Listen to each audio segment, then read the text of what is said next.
Hey, what's up, everybody? Welcome back to Conversations in Pop Culture. We are back in the saddle once again, and I have with me Dave Steinborn from Lakeshore Comics, and potentially we might have a straggler coming in, Eiler, who also worked on the book, but he is in the Philippines. And they actually have a very cool manga that's out there, and I like the title. I'm a big Iseki fan or Isaki fan. I'm not exactly sure how to say it. It's kind of got that feel to it, and it's called How to Build an Army. It's currently on Kickstarter.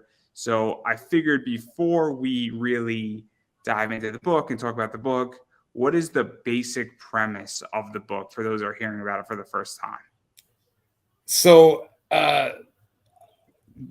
slight sidetrack, and I'll come back to that. So Eiler, the one that's supposed to be here with us, he's in the Philippines, and he just messaged me back. He said, "I'll try. Power lines are down. They're trying to fix it. Dang it, really bad timing."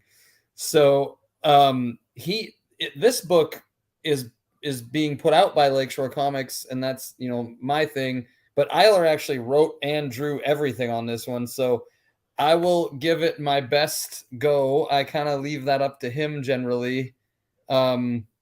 So for those who don't know what this is, I mean, obviously you have an idea what the book is. Oh yeah, I do. It's just I wasn't prepared for describing it because Eiler was here, and then as soon as we went live, right before we went live, he dropped off. So he's testing you. He's making sure that his publisher knows what's going on. Exactly. So I'll start with really quick. We launched Broken Trident on Kickstarter successfully in March of 2022, or finished in March, started in February. And that's a story about an underwater sea elf. The race that we made up for them is called the Natetian. His underwater city gets destroyed, his hometown, and the rest of that series is going to be him trying to figure out who and why and everything. And so then our artist from that comic, Broken Trident, he already had produced this manga called How to Build an Army, and it was only in the Philippines, very limited release. And so then he came to us and said, "Hey, because we were kind of behind on Broken Trident, he said, "Hey, we can launch this How to Build an Army on Kickstarter for now." And so we said, "Sure." And so we read it, and we really enjoyed the book, and it is very fitting with Broken Trident, even though it's a manga. It's not the same style, but the story's fitting, and we actually canonized it. Essentially, it takes place on the other side of the world from Broken Trident. So that's why I wanted to bring up Broken Trident real quick first. So let's actually talk about that too, because sorry to interrupt you, but no, go ahead. Interesting, because obviously you had a successful one and then comic in Broken Trident, it funded, and then you built this world and you have this going on, and then obviously somebody has a project that is done, and it wasn't that it wasn't successful, it was just not in the right environment for it to reach a bigger audience. And nothing against the Philippines, but when you look at the US market, you look at, I guess, Western nations, they tend to have sometimes a bigger market. I mean, the three largest comic markets in the world are Japan, France, and the US. Right. And he was gearing it, the whole thing was written in English to begin with. It was geared for an American, Filipino, and American audience. And so yeah,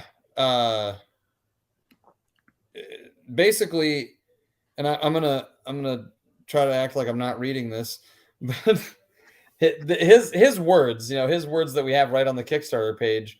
If you like shonen fantasy adventures that involve fun yet heartwarming emotions and an action-packed story, this is the manga for you. Narrative structure is likened to Iseki, what you had just brought up. And then he also compares it to, is it wrong to pick up girls in a dungeon, which I had never heard of, but the name alone is like intriguing and I know that show. I know a bunch of those voice actors in that show too. Oh, okay. See, this is why this is interesting, right? Because I find that this is fascinating because you've taken a manga that was already done and then you've canonized it and you brought it into your world. And that's what's fascinating, actually, because I think I was speaking to somebody, and I'm not going to mention who it is, but he was explaining that there's been all these people in Hollywood who have taken a really bad B movie, bought it off of somebody, took maybe a 70% ownership stake of it, paid somebody a little bit of money, gave them 30% of it, and then basically took some of the footage, added some new footage, and created a better movie that made money for everybody. And to me, if you could bring in a comic from somebody else, maybe make a few tweaks, place it on another side or in another component, either future, past, or other side of the world, it expands your universe. It also expands what they did, and everybody can make money. And I think it's so interesting with this book and this manga that's essentially what I think you did. And I think it's actually a brilliant thing. And we don't see more of this. And I don't really get why in comics that people don't do more of this, because to me, it seems like it's a no-brainer. I know. I love the concept of the world building, the expanding the world. And I mean, you look at like the success that the MCU had is basically that same concept of bringing all these different heroes together into one. So yeah, I love that. And another really cool thing about this How to Build an Army, there's these like serpent people in it, and Travis, my co-writer / editor for Broken Trident, he was going to be here tonight, but he couldn't. He ended up working late. Well, he's my little brother, and we grew up writing comics together in our basement, and one of the embarrassingly bad species / like character that we had created was this snake people. One of them's name was like Viper, one of them's name was Cobra, one of them's name was Snake-tarian. That was the leader of all of them. And it was just so, the mind of a 12 and 8-year-old, and I've got the drawings of them still. I should post them on our socials here. But the idea behind it wasn't bad. It's just, like I said, the mind of a child. And Eiler has these serpent people in his comic, in his manga, that are basically like what we wanted these snake beings to be. And so when we saw that, when he showed that to us, we were like, oh my God, like this was meant to be like this. Like, it's insane that he thought of this and we thought of this, and he actually, like, it came to fruition with him as, because he did it as an adult. But I love the kind of coincidence there. Yeah, and to even go further, I mean, obviously, there's a lot of stuff going on. I mean, it's really focusing on, there's dragons in here, there's serpent people, as you were sort of stating. It's also the idea of coming. We have him back. Oh, yes. All right, now he can describe the manga, because I'm tearing it up. Yeah, we were talking about it, and we started without you a little bit, and we were getting into it, and a little bit about how it takes place in the same world, but it's on the other side of the world. And so obviously you could probably explain a little bit better than your publisher can explain it. Yes. He did a good job. But you could do better. We're hoping. Yeah. Anyway, I just got distracted because today's just crazy. Like, a power line just like exploded in our street. Like, everybody's okay, so that's good. Yeah. Nobody died as far as we're concerned. Okay. Yeah. So, but yeah. So I mean, obviously, we were talking about the manga, and it's very similar to Naiseki. I'm a big anime fan, and so like, what is the basic premise? For those who are hearing about it, and then obviously we're gonna dive into it, and we're speaking even just about how it's in the same world as Broken Trident, but it's also a whole different story. And I don't think it has anything to do with Broken Trident currently, beyond the fact that it's just sharing a world with it. Yeah, it really doesn't right now, because I think they're on the same world, but I think it's in my head, it's even like in an earlier timeline a bit, and on the other side of the world. So basically, the protagonist maybe would probably cross paths. If they would cross paths, the protagonist would be a bit, like older, something. Yeah, so And let's get into it because obviously we have, from my understanding, pretty much a kingdom is somewhat destroyed yes, in this, and then we have a prince that's somewhat thrusted into this world, and obviously he's rebuilding an army, and yes, we're going building an on an army. adventure, and there's dragons and serpent people and other creatures. And so what is this like? Because it has a lot of traits that are similar to an Iseki, as I was stating, and a Yes, character who's from a different world coming into it. But also we have other things in there, and it's obviously a manga, which makes it fun. yes, So what is this like to really build that up? Because the title says it all in a lot of ways, but yes, yes, he's building an army. yes. He's building an army. Yeah. But what is this like to have and really write this story and draw it and create it? Because you don't see American mangas in a lot of ways, Right. and you don't see an Iseki, but they're fun to do. And Yes, they are like, yeah. Um, in a sense, if you do you remember like Army of Darkness? Army of Darkness. Ah, man, I'm I trying to really think. love that. For me, it's like even way before the isekai thing. It's the first isekai that I really saw, and it was like it never really there was never really done again. You know, like because I'm a fan of the Evil Dead and in the Army of Darkness movie. I was gonna say, are you And talking about the Bruce Campbell chainsaw arm yes, Army of Darkness? yes, Okay. yes, Okay. yes, yes. It's like he's from the modern times, thrust into this medieval fantasy world, and Yeah, which that's is such a good yeah, movie. which is the basis for like most isekai things, right? Like they're from another world.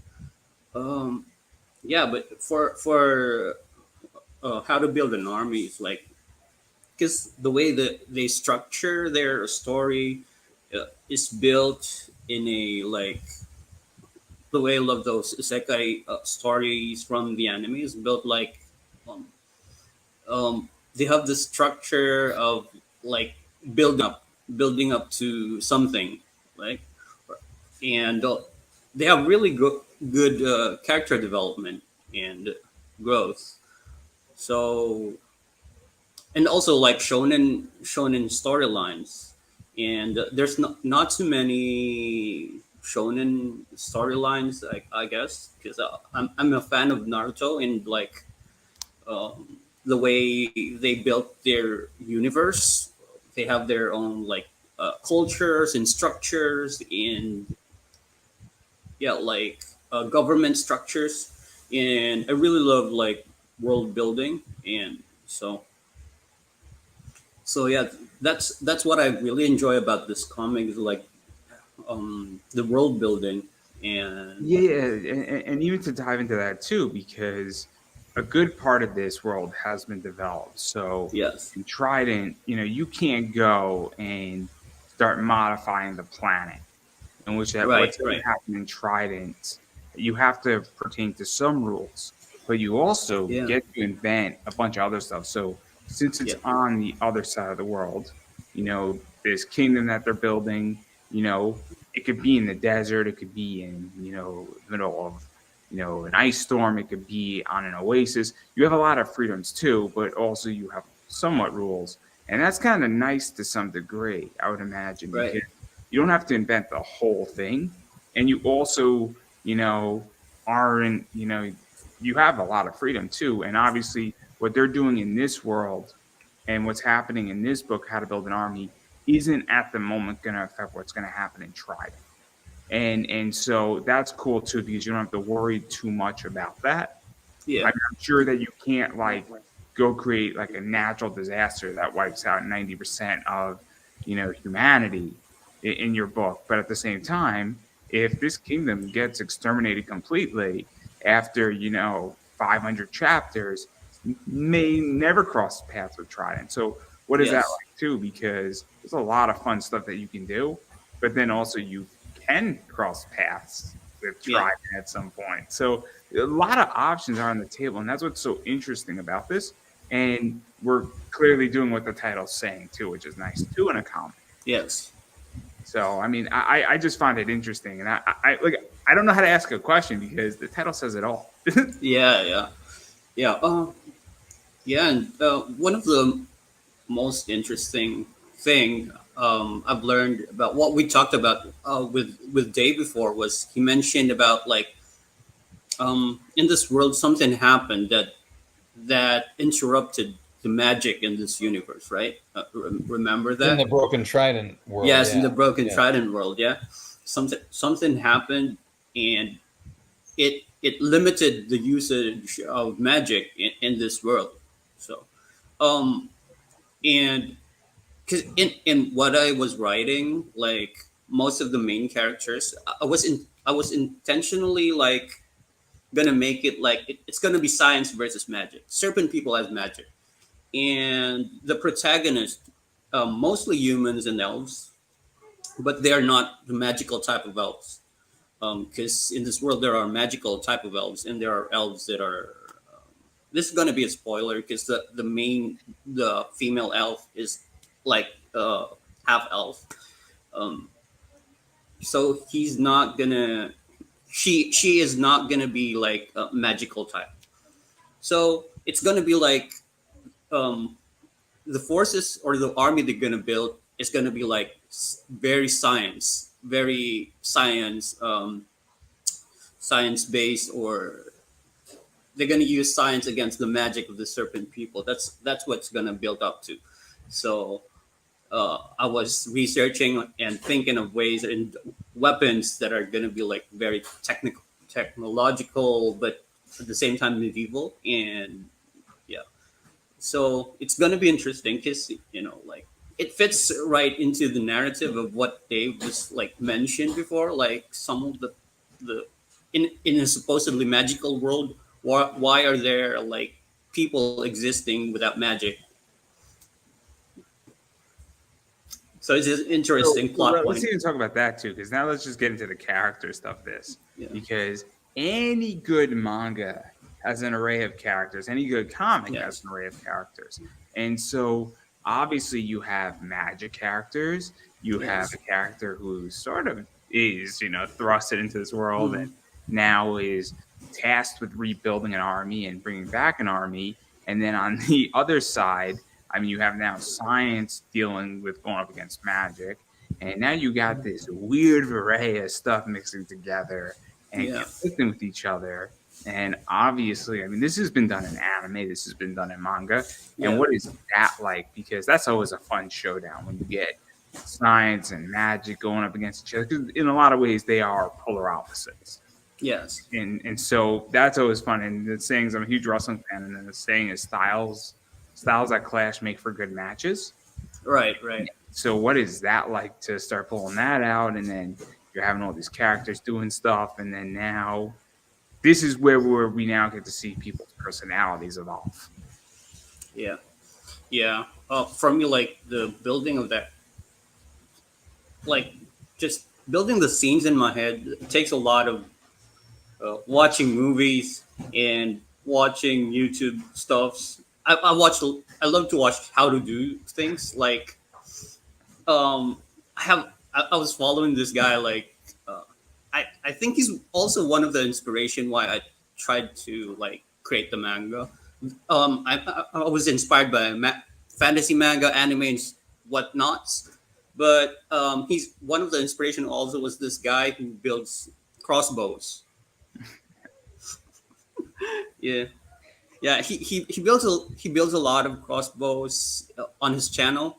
So I was like, oh man, I would love to do like a manga, also a manga that has an excuse that I would like just draw and maybe like do instructionals that are actually feasible. Like you could really make the crossbow someday. So Yeah, let's even go into this too, and I'm curious yeah, actually yeah. on Dave's side of this. Obviously, I mean, you have this manga now being brought in. You have Tridents that did well, and that's taking place on one side. I think we were talking about this a little bit, and now you have this thing being brought in, and now you're piecing together a world in a lot of ways. And so what is that like for you? Because obviously, you know, Dave, you're taking a step back now with this manga where you didn't ink it, you didn't draw, you didn't write it, but you might have suggested a few tweaks here and there, and you had to make it fit. But now it adds an element that didn't exist in your world before. And so what is that like? Because now you have a conflict heading on the other side and completes it more. Even if these two worlds never interact with each other, they're saying, hey, look, if I love tridents and this takes place in the same world, you know, you now have a built-in customer to some degree for that. Or vice versa, where if somebody says, never heard of tridents, but they see this and they're like, man, I really like that manga, there's more material. And so what is that like? Because from a company's position, this just expanded your line, but it also expanded the world. And then who's to say you can't add a third, fourth, fifth piece? And now you have a universe that's being built very slowly, but still being built. Right. That was the most exciting thing about it was when we made that decision to go, okay, these are in line with each other. They can be in the same world.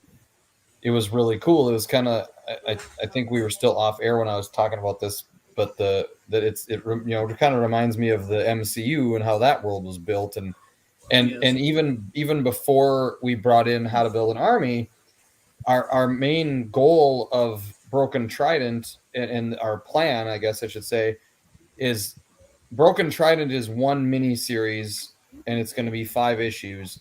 But on the bottom of the cover of Broken Trident, it says Keepers of Venox Chapter 1.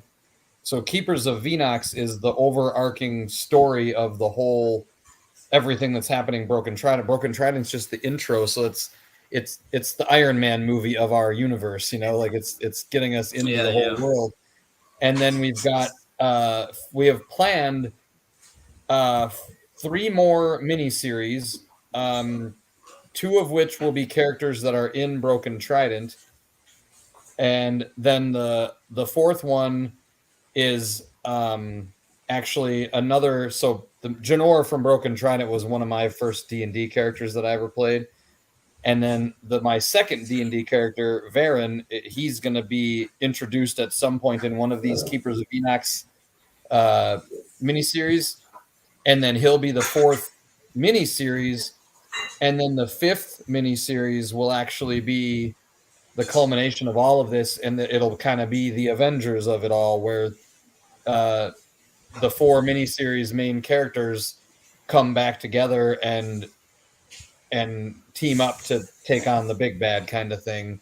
And now that we've got How to Build an Army, it would be really cool if we can pepper in elements of How to Build an Army, or maybe that in that final series, that's where they finally get to meet Veda, the main character from How to Build an Army. Like if he shows up in that 5th miniseries, that'd be awesome to bring that all together.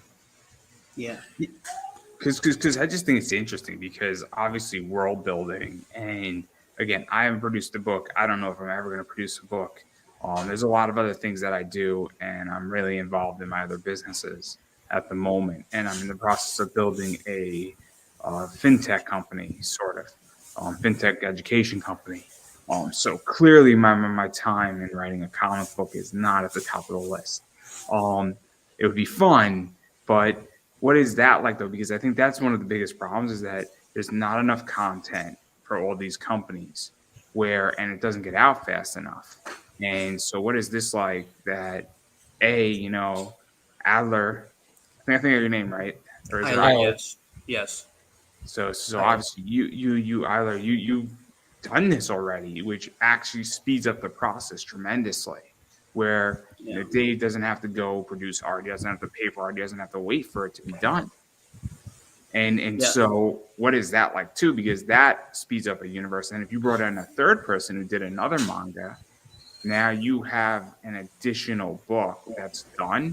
It doesn't take away from your artist and your resources. So what is that like? Because I think that you're onto something and you're building a universe a lot quicker than people realize. like I keep saying, it's exciting, and I think you're right. If it wouldn't even necessarily have to be a manga. It could be a manga or a traditional comic or whatever. It would be cool to have another team member, another aspect like that. I don't want to get too far ahead of ourselves because I want to, get Broken Trident and Keepers of Enox and now How to Build an Army. But if we had someone that was already established that also fit, I would certainly read it and consider it and welcome it. The reason why I bring this up is that I had Tom Hutchinson last night on with Brian Peterson from Big Dog Inc. And what they decided to do, and I think it's really smart, is that they were originally doing 20-page books out on Kickstarter. And rather, they started combining issues 9 and 10 or 7 and 8. So all of a sudden you go, and if you're producing 3, you will produce 5 issues in 3 Kickstarters. And so the reason why is that it's more money up front for the art, and it costs a little bit more because you got to pay for another 20 pages of art. But you're also getting more Kickstarters done. You're getting more content out because we live in a society where, I hate to say this, but I want my content now, and I want a bunch of it. And so I think that if you brought on another manga that fit in, or another traditional comic that was telling another story in a third part of the world, and now you have 3 lines coming out, or you have 6 books coming out a year, it might be worth picking up that title because guess what? You're saving a boatload of time. There's only so much you can do. And that's where I think it gets really tricky because now we're going into the business side of comics. And I've thought of that, and I would love to have that option. I look at some of these other successful creators, and one that comes to mind is Oneshi Press. They JL, and they have a book called Pack. They've got a couple anthologies that come out. It's like every month they've got a new thing going on Kickstarter, and they don't abandon their other ones. They constantly have something going, and that's basically they're doing this for a living, from my understanding. Love those guys, and I kind of have they're one of the people that I know through Comics Launch that I kind of look up to and try to emulate their business model. And you're absolutely right. If we had another 1, 2, 3, even other people that were fully producing things that now I'm just acting as publisher at this point, but also bringing it into our world. That's the biggest thing. That's key, because if we can get things that line up with our world, and by doing so not hindering their world and not altering ours too much, the same way that how to Build an Army did with Keepers of Enox, that would be amazing. So if anybody's watching, hit me up. Because I think this is where this gets really interesting. This is the biggest failure, in my opinion, is there's a lot of creativity in producing a concept, or even getting a book out, or the art to some degree, I think is creative, or how you want to tell a story. Where I think the creativity actually fails in comics, and I've seen this way too much, is getting creative in business. And this is where I think it's a big problem. And also the other side that fails is making enough money, or how to distribute your money, or even how to take a distribution out of your business, or when it's healthy enough to do it. Those are 2 of the biggest problems in comics. And I don't think any of the people who have their methodologies really talk about that. I talk about taking distributions out of your business, because I do it in my eBay business, and I do it in a few other things that I'm involved in. When you say take a distribution out of your business, you mean like taking earnings out? Like when to take earnings out and how much to take out. Yeah. That's a big thing, and when to take out earnings. Because we won't be doing that anytime soon because we can't. or even how to redeploy capital, because I didn't take out earnings in my eBay business for a while. And I've been doing this for almost 10 years. The reason why I bring all this up is it's a very important skill when you're now doing comics, to understand when is something healthy enough to do that. And nobody in comics talks about that side of the business, because it's not fun to talk about that side of the business. Right. I think that, though, that by bringing Eiler on, to do, his comic, and he approached you or you found him, I think it's brilliant. And I think it's actually a brilliant business move more than anything else. And I think people can take a page out of your book for saying, this works in our world. We have to tweak a few things, but we just saved hours, if not months, of time. Because to produce that book, if you were paying for it and financing it and handling it, would be very difficult while trying to get another book. And I think it was perfect. It was perfect timing too, because we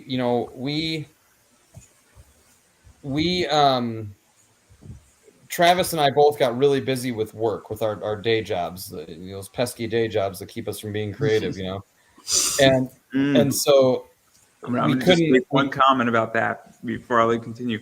Healthcare and a 401k, if you got it, are nothing to complain about. For sure. That's all I'm going to say on your day job. Oh, I completely agree. I love my day job. It's just very time consuming. I work 50 to 70 hours a week, and it's very time consuming. That's a switch. When I was writing Broken Trident, I was same company but was working from home flat 40 hours a week, so it was much easier at that time. So and Travis is a big he's a store manager for a company too. So he's working 50 plus hours a week. The only reason why I say this is that the worst piece of advice for any comic creator is quit your day job. You don't quit your day job until your comic is producing 2.5x what your day job is producing. For sure. I'm not going to risk that. But anyway, so we got so busy with these day jobs that we weren't able to produce Broken Trident too fast enough, and going back to what you said, people want their content now. And so we really wanted to be able to we had big grand plans of we're going to get 3 out in a year, 4 out in a year, whatever.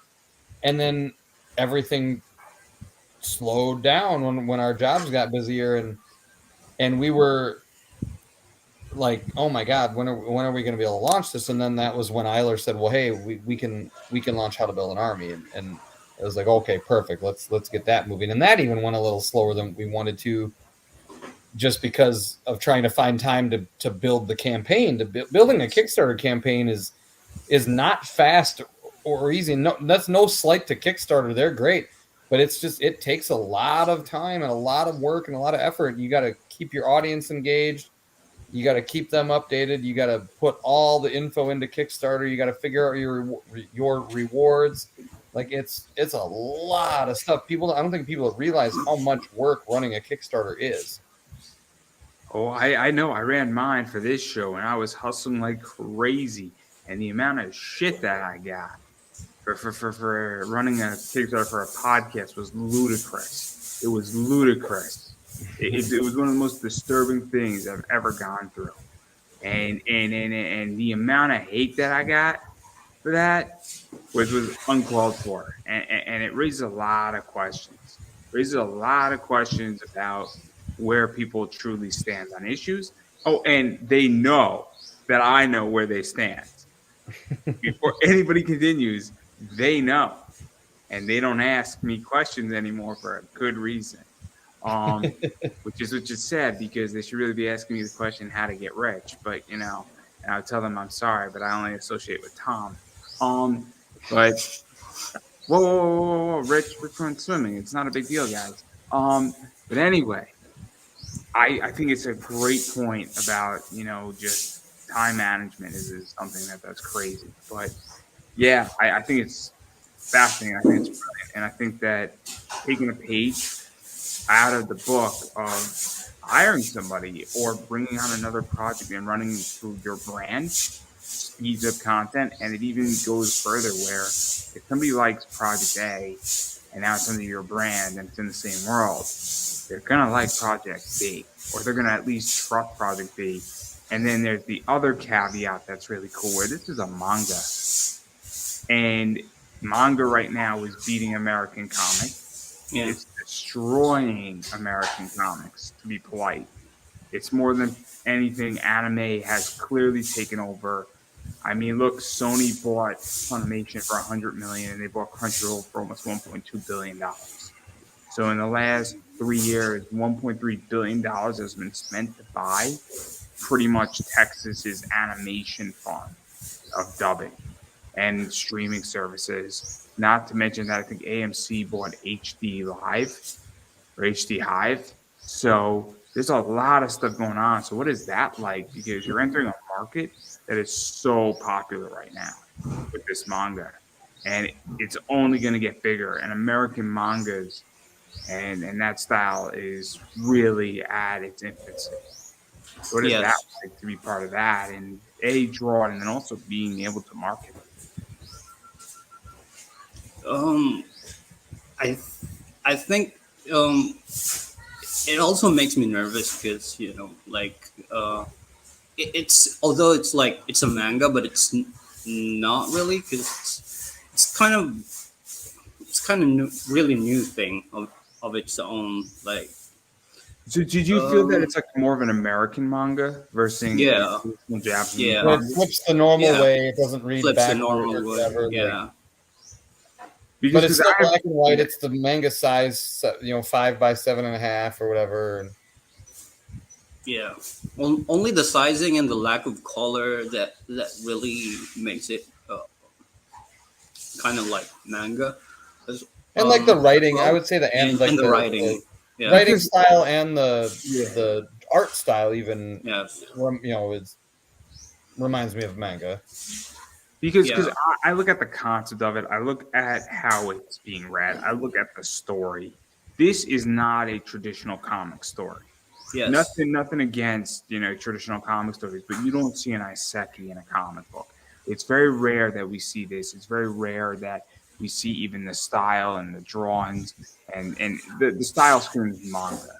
Whether how it reads traditional American or Japanese and it's black and white, it's manga size. So that's why I say this is really hitting a very cool niche because it's hitting a different demographic. And there are people that if you take this book to a con, there's people who are going to gravitate towards this book instantly versus a copy of Batman because this style is what's very prevalent right now. I have a friend who does a manga book and it sells out at cons very quickly because that's what all these new kids want. And Comic Cons are now becoming anime cons, and they're the hottest thing on the planet at the moment. And Yeah. so, what is that like? Because I think you're touching upon a niche that is really well done. And I just think you need to get it in front of the right eyes. Yeah, I think that's our biggest obstacle right now is trying to get it out there. And I learned the other day actually that Kickstarter does not have a category or subcategory for manga. It only has comics. And I feel like that's a misstep on and again, no disrespect to Kickstarter, but I feel like they should have a manga category because like you said, it is so popular and that would only help their creators, which also then helps their bottom line because the more successful projects they have, the more money they make. So if people are searching for manga, they have to type the word manga and then hope that manga is in the title of what they're like ours I think does say manga in the title, but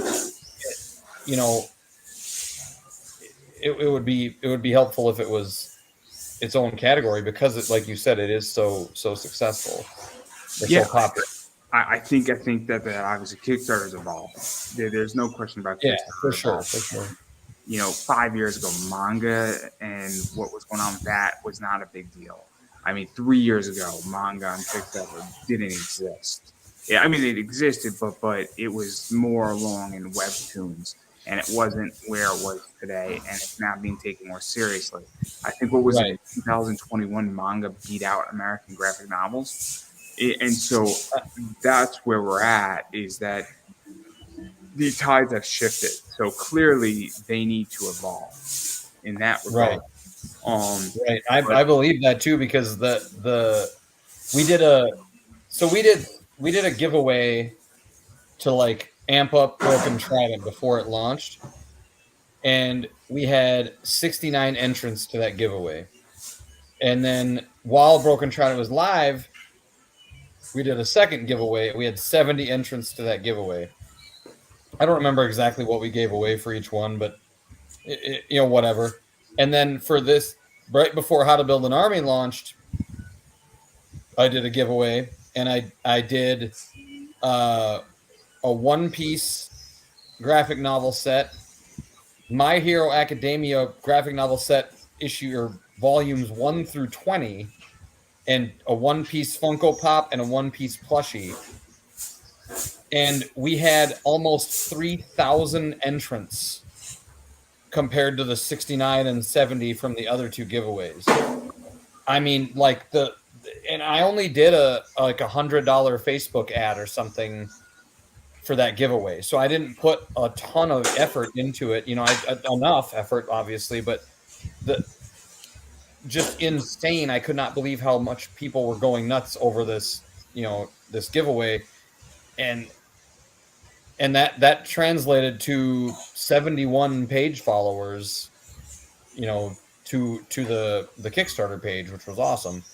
And on top of that, to talk about the love for manga, one of my best friend's daughters, she's 13 years old, and she loves manga. Like when we showed her this, she read Broken Trident, and then which Broken Trident has kind of manga tones in it. Yes. And then it was funny because I showed her How to Build an Army that we were launching and everything, and I kept saying manga, and she was like, "It's manga." Like this little 13-year-old's correcting me on it. But that brings me to a good point that we should talk about is that Eiler should talk about is the manga tones that are in Broken Trident. I love that. No, because I just think it's really interesting, and obviously I think that there's a huge love for this stuff, and there's a reason why I'm gearing up more towards voice actors and things of that nature, and certain things just sell on my channel. I mean, I know for a fact that every time I do a voice actor, that thing over time is going to do a lot more views than anything else will, and especially when it's prominent. And manga's the same way. And anytime somebody does a manga review, Nicholas Mueller. I don't know if you know Nicholas Mueller by any chance. He does. He just did like a Winnie the Pooh type Demon Slayer book type. Or I forget his book, but it was like a mash. It was a fun concept. But he just did a review on his YouTube channel that doesn't have a lot of views. It did almost like 1,200 views reviewing an anime. And so it was an okay review. Wasn't very rehearsed. It wasn't clean, but people wanted to know the opinion on it. And he doesn't have a lot of subscribers. So clearly, I think you guys are touching upon a niche that's really well done. I just think that Kickstarter, for whatever reason right now, isn't working for certain people. And it could be just the structure. It could be whatever it is. It could just be that it just doesn't hit. It's not algorithmed correctly. It's not, the searchable words aren't there. It could also be that you just didn't get in front of the right people. And because I don't think the product's the problem. I think at cons, if you had 200 of these books, I think if you went to 4 cons within 3 months, I think you'd sell out of all 200 of your books very easily. I don't think you would have a hard time at a con selling these books right now. I think the problem is that the audience isn't there. And I think it's oddly enough, it's just not on Kickstarter. And I think it might be Kickstarter's fault. It just might be timing, or who knows what it is. But I don't think it's the product. Right. Because the manga world is just too big, and people are starving for this content. And that's why this is why I was drawn to this campaign, because I'm like, this book should have been funded by now. I think so too. I'm really, I'm very surprised it's not. Of course, I launched it, so I think that, but. Because I'm looking at this and I'm like, I'm not saying that this is the next One Piece, and I don't think you guys are saying that either. But with the popularity of manga, this thing should have been funded, or it should have been a hell of a lot closer to being funded than it is. I know, and that they say if you get to 50% on your Kickstarter, you have like a 99.9% chance of funding. Even if you get to 50%, like with 2 days left, and we're at like 42%. So like. I'm just like refreshing this thing like constantly like, God, are we to 50% yet? Or do we, you know, and like, I'm just waiting. And sorry to sidetrack a little bit. Travis, our editor and co-writer of Broken Trident, who was did not have the energy to be on this interview with us, is watching the interview, and I guess he's commented. So I was just gonna say, what I haven't seen the comments. He just shot me a text, so I'm just curious what he commented on the YouTube link. He's just commenting on a bunch of stuff, but I don't like reading my comments. I'm lazy. It's so distracting. It distracts so easily. But I think it's so interesting because I mean, I'm very perplexed, and I'm not a Kickstarter expert, but I know that your book's going to do well out of it. That's what's so weird about this is that, and I don't think you're the first manga. I think manga sometimes just doesn't connect. I almost feel like manga to some degree is very visual too. You know, I go to Barnes and Noble, you know, every other Saturday essentially because I love it. They have a Starbucks. I'm seeing graphic novels, and I love picking up manga. And you have all these kids showing up with their parents, picking up 2, 3, 4 manga books, and they're reading it and they know everything about it. And so the market is healthy, and I think they're starving for the content. I find it weird. That's my point, but I digress. I just find that it's just odd. And I'll say this, I do, from what I've read, I've only read like the 9 or 10 pages. It's not bad. And it's just very confusing on this. So, but I also think that the January is a weird time. I think I do too. I was a little worried about that, but it was just, it worked for my schedule. And I know there truly isn't a bad time to launch if you have the right following. I think part of the problem was, you know, we've got this following of this American style comic book, and then the transition to a manga could be a little jarring if you're not familiar with it. But I do think I don't think that necessarily dooms it. I think also I asked for some feedback in some groups that I'm in on Facebook, and I've got some Facebook ads, or meta ads as they're calling them now, running, and I'm gonna rework those ads actually as soon as we're done with this interview. I'm gonna rework those ads, basically start them from scratch to make the images a little better, and then also I was gonna talk to Eiler about this. The other feedback I got was, our project image is compelling and it looks really good. You know, the one with Veda and the name is escaping me, the girl that's in the image with Veda. But the image is them sitting there, where we could change it to them being more action-packed and intriguing or whatever. Yeah, so I do feel like there are some things that we could still do to hopefully save this campaign. I'm like mentally prepared for it to not fund now because we only have 10 or 11 days left, but I'm not giving up. You know what I mean? Like, I'm not. What's that? Let's talk about that too, because I have a friend, Chris Brown, who did a game called Gone Hunting. It's a board game, and the first round he did it was clear that it wasn't going to make it. He had like 1,500, he needed 9,000. It wasn't going to make it. And we're speaking about Rob Motari, and he had a campaign, and he also realized that very early on, way back in the day, he has one going on right now with his Night Wolf plushies.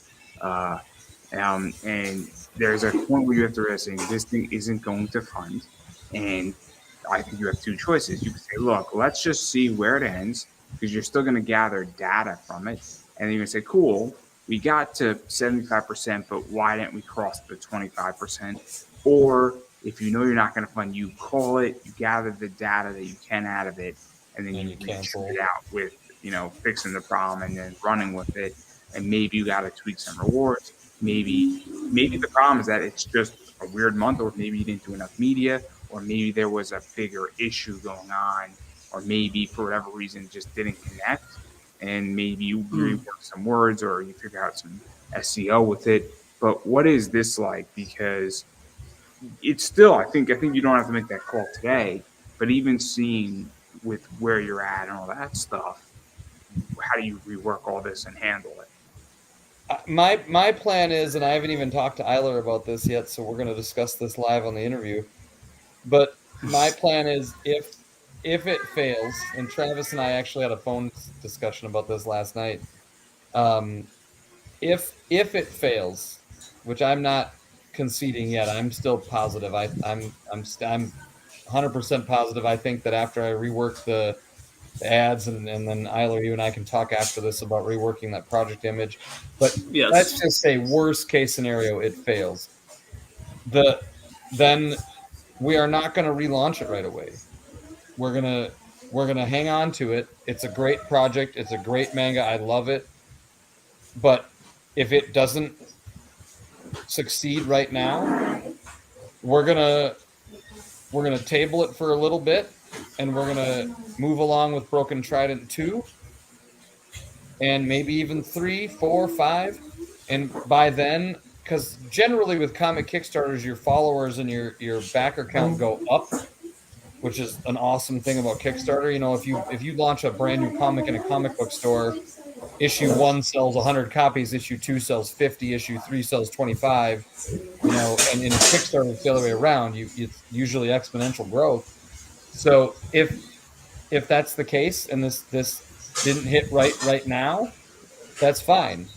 We're not giving up on it by any means. We're just gonna let it marinate a little bit.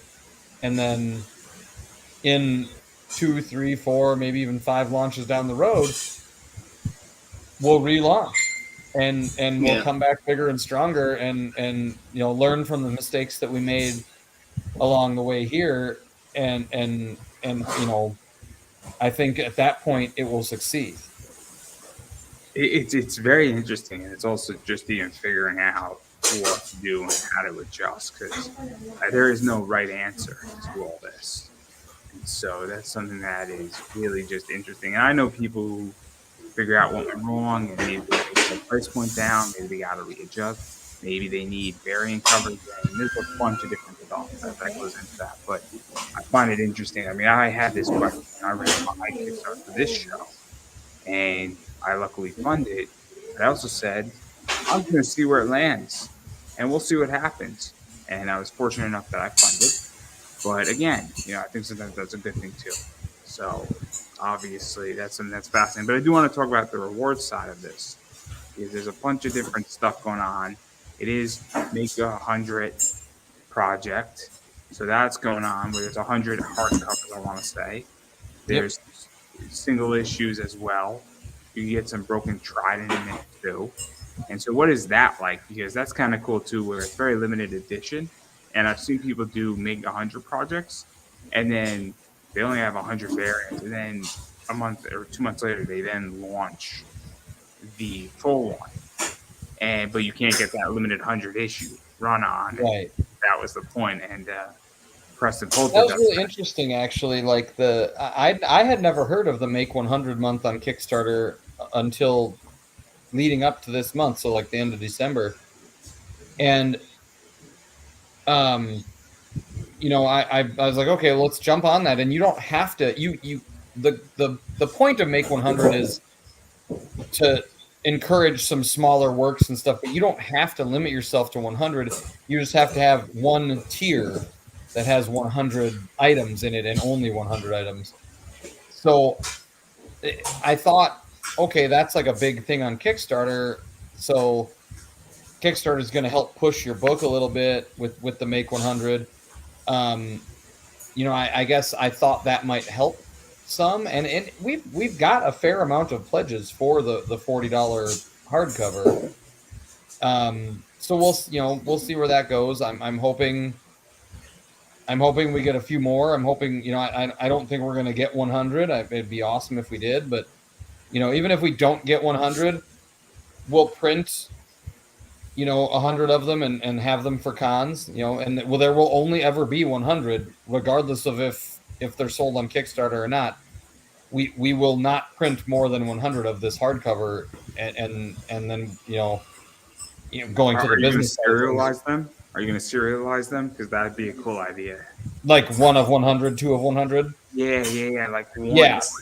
Because I'm going that's to talk cool. to my printer about that for sure, and then it's truly a limited edition. It makes the collector item part of it go up so much. Or even you could just put on it, limited to 100 on like the cover, like an LE 100 on the top Right, of the cover, right. so you don't even have to write in it, but everybody knows, because then you add that value to it.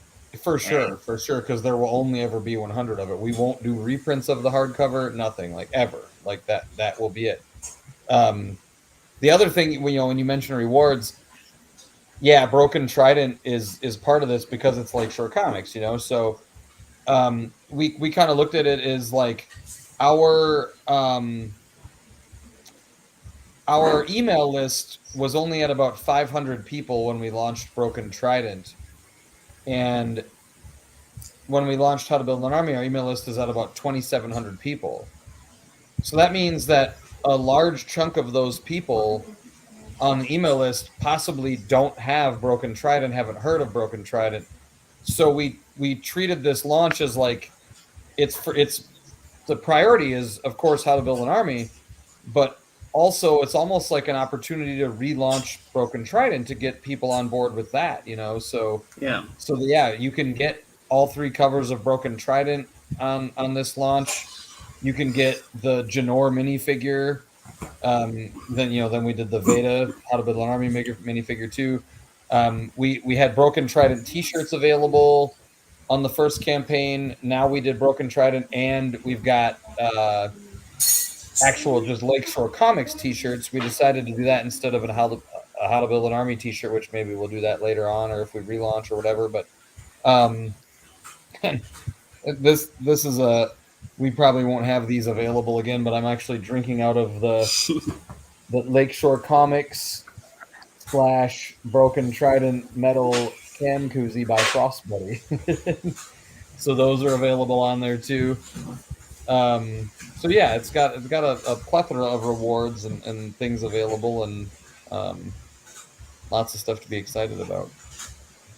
You got a lot of stuff, and obviously it's an interesting project, and your goal is only $2,000, I think, which is not that difficult, but apparently, it's a struggle, and that's where we're at. And obviously, I mean, the book looks good, and it looks like a manga, and it looks like it's hitting a niche, and it's just unfortunate. But then again, as things happen, and you'd be surprised on what happens. I mean, it's January 18th when we're recording this, and we're live.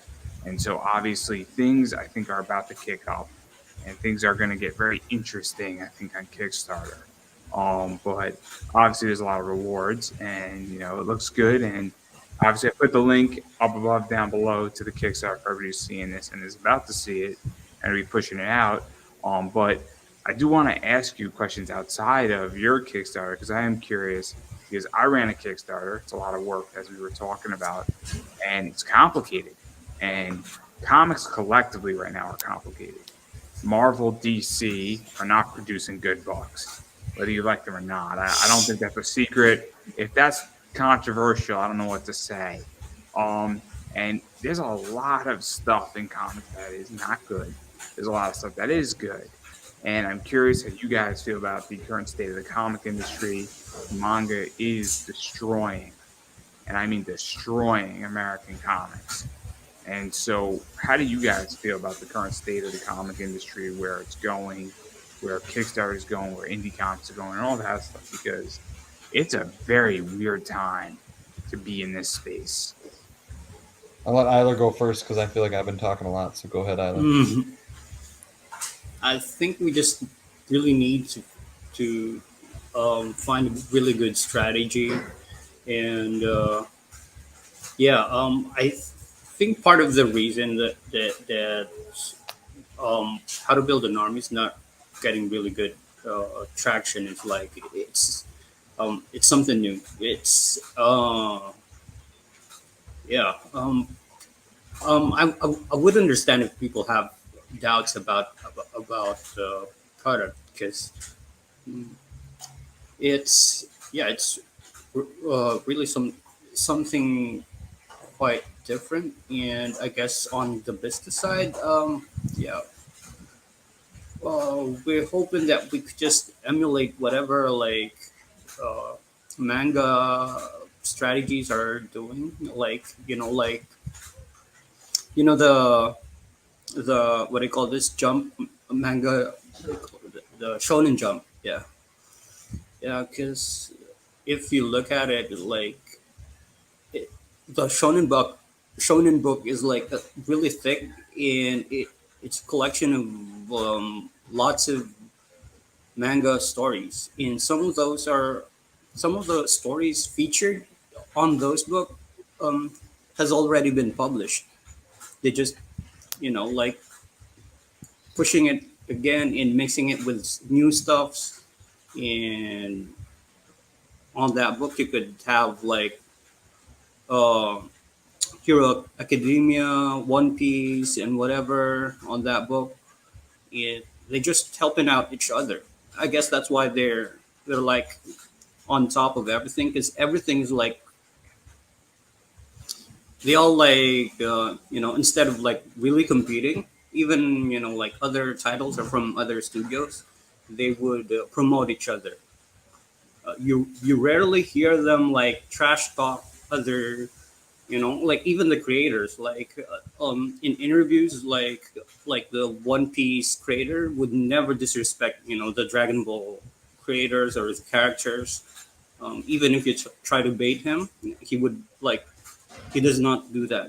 Like they would really help out each other. I guess it's one of the things that like got them to where they are at, because they build each other up. So yeah, and if we could find like other creators that are willing to do like something like a Shonen Jump, like one thick book with every like so every title would help promote each title. That'd be really cool too. I wanted to talk to Dave about it. And yeah, I guess we just need more strategies. Like you said, getting creative with Mm, the business, yeah. yeah, And is It's that an issue. It's an issue in comics where a lot of people are not creative. I also think a lot of people. I come from more of an institutional background, with finance and just creativity and media. I am an investor. Obviously, it's in my name. And I'm a big equity investor in a lot of media companies right now, holding their shares and holding a significant amount of their shares. And I've been adding more and more lately. And so I think that there's a big misconception on how things work and who owns what and what owns who. And I think that a lot of creators need to actually get an education outside of comics and in media and understanding how business works and how all this stuff works together. But what were you saying, Dave? so just to kind of come back to the question at hand, the state of the comics world, and the big two, Marvel and DC. I love Marvel and DC. Like I always have. I'm wearing a classic Jay Garrick Flash T-shirt. Like I I love Marvel and DC.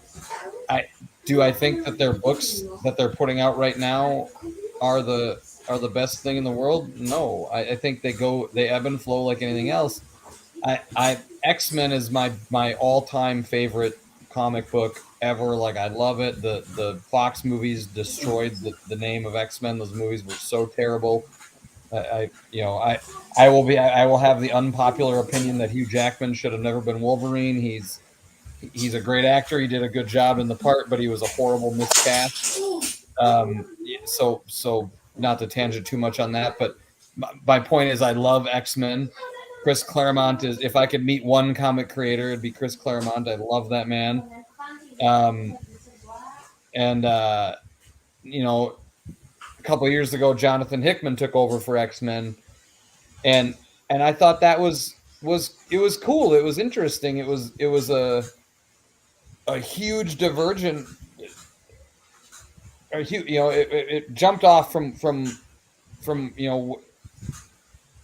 where they were for so long. Um, very different, very unique take on X-Men. I read House of X, Powers of 10, loved it. Then when it got off on its own story, I thought it was a little off-putting. I didn't like that I don't know how familiar you are with the current X-Men world, but they A can't little. die now. They they're all immortal. If they die, they just rebirth a clone that has the memories implanted, and I just didn't like that. And then Hickman left, and I just stopped. I took him off my pull list. I didn't care anymore at that point. And Flash is another comic that I was reading regularly that now went back to Wally West as the Flash now instead of Barry Allen, and I don't know. I haven't read it lately, so I can't say too much about it. I still have it on my pull list, but I'm just collecting it at this point. Yes.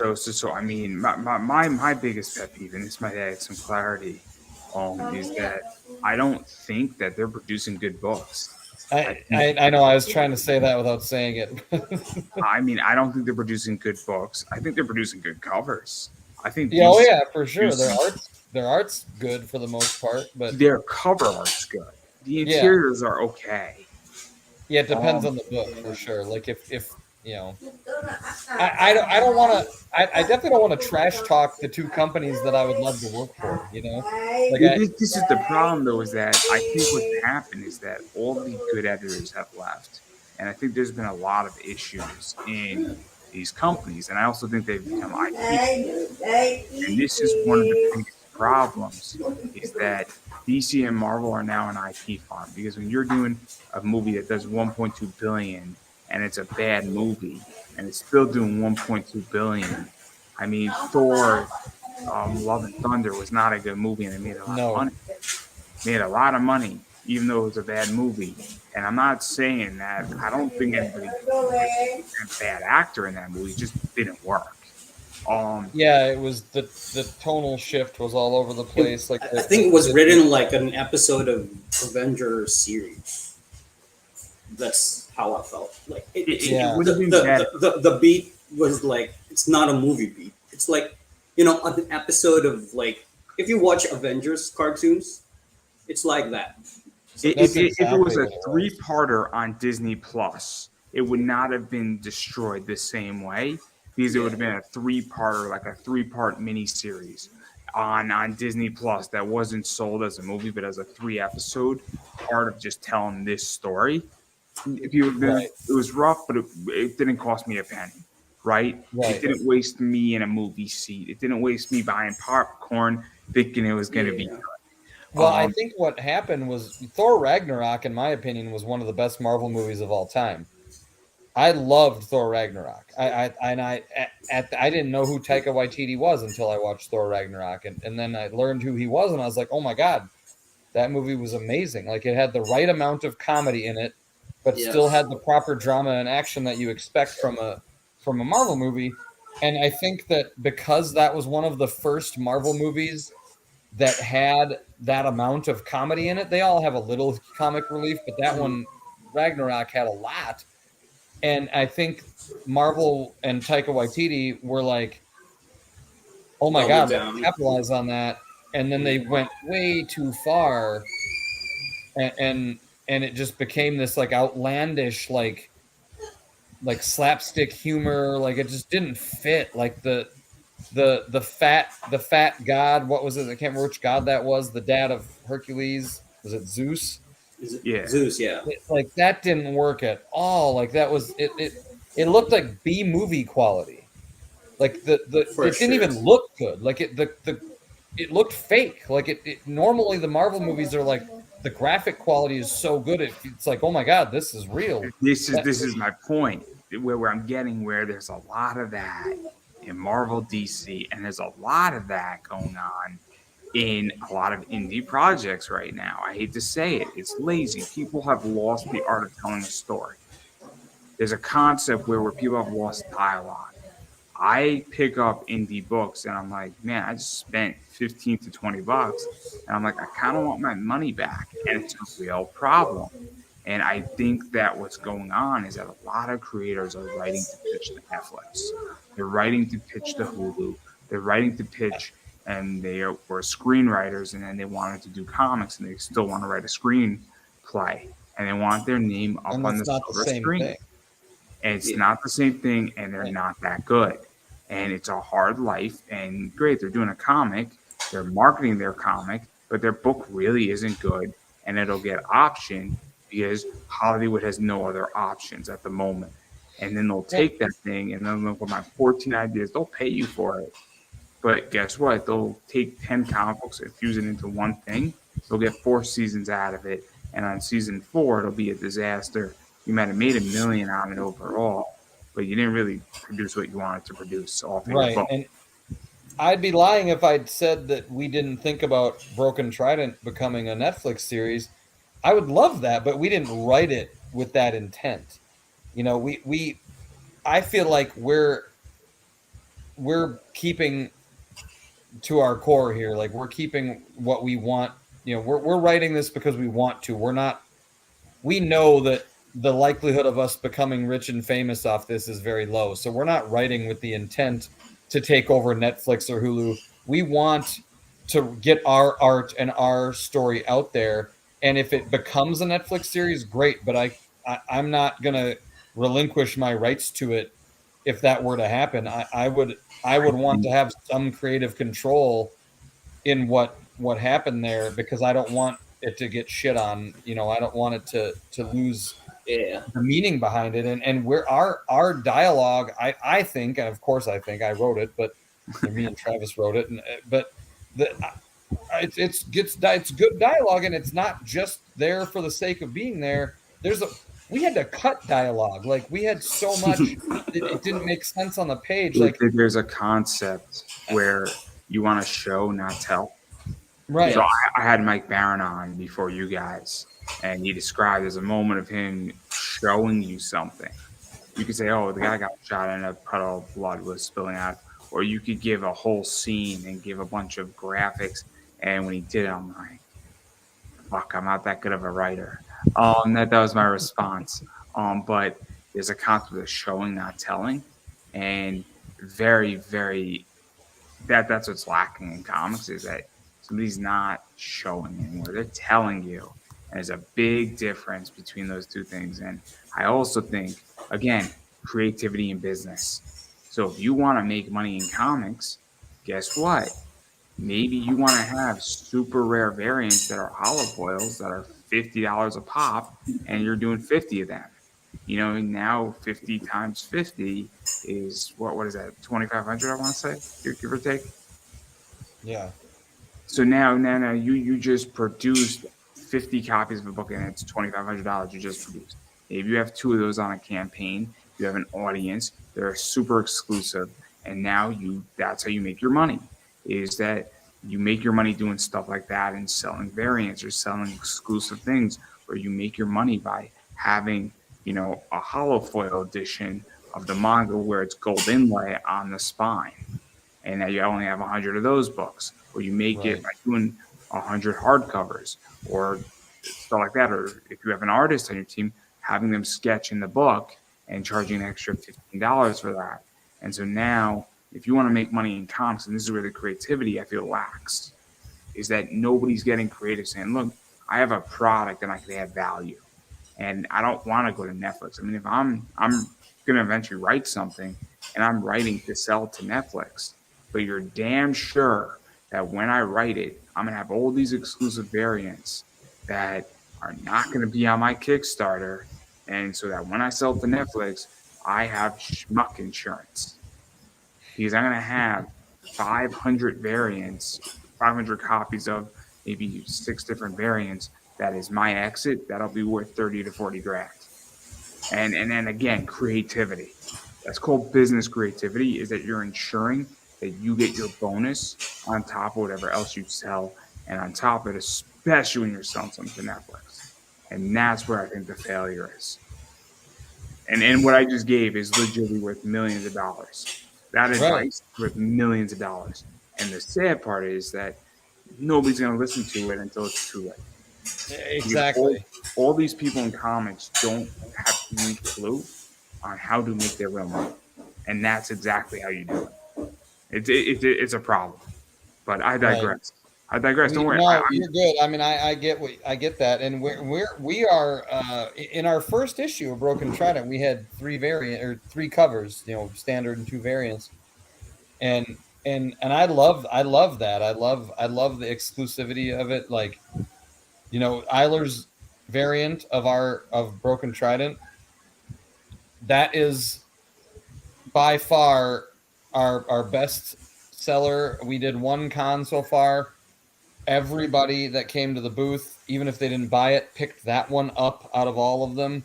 Like, it is the most beautiful art. It's Janor, the main character, sitting on the ship rail and the sun setting, so the whole cover's got this kind of orange hue to it. I love that art so much, and we already have the variant cover done for Broken Trident #2, which is Sendara. She's kind of the Thor of our world. She's got the lightning powers and stuff.